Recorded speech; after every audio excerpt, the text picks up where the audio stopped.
to avoid it. Yeah, I went to a dinner last night. The Defense Secretary, Leon Panetta, was honored by the Center for National Policy over at the National Press Club here in Washington. I was expecting he would just give a nice bland little speech, but he really deviated, and he was on fire. He was really passionate in going after Democrats and Republicans for even the possibility that there could be these mandatory cuts in U.S. defense spending at the end of this year if there's no deal, what's called sequestration. Now, I want you to listen to some of what he said.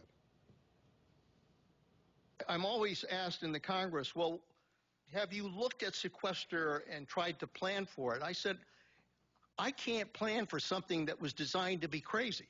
In January of 2013, it will pose, if it happens, and I've made this clear, an unacceptable risk to our ability to defend this country. Make no mistake, it will hollow out our force. It will weaken us at the very moment when the United States needs to remain the strongest military power on earth.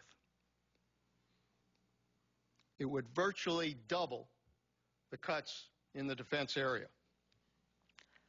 And worse, it does it by cutting everything across the board, basically hollowing out the entire structure of our national defense. Now, I know you went with Leon Panetta to pay respects for the death of the Crown Prince of Saudi Arabia. You were on the official U.S. delegation. This is not vintage Leon Panetta. At least, he didn't seem normally he's much more cool. But on this issue, he is so passionate. Well, Wolf, look, this is a former director of OMB, a former member of Congress. He understands the budget process, and he understands the politics of it. And this is beyond the pale. Sequestration was a hostage-taking exercise, and the hostage was the Department of Defense's budget.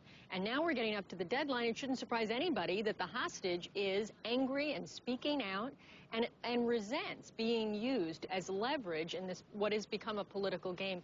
He honestly feels, I've heard him speak about the fact that he's got to write the condolence letters. This is not a game to him. And when you see him angry and passionate about the Defense Department budget and the political games that are played, I think that's why you see him sort of lash out at Republicans and Democrats alike. Yeah, he really berated them. He said, if young men and women can go off to war and risk their lives for this country, how dare these members of Congress play games with the Defense Department's budget? He was furious. Right, and it's from the heart. Yeah. It's absolutely from the heart. Fran, thanks very much. Sure. General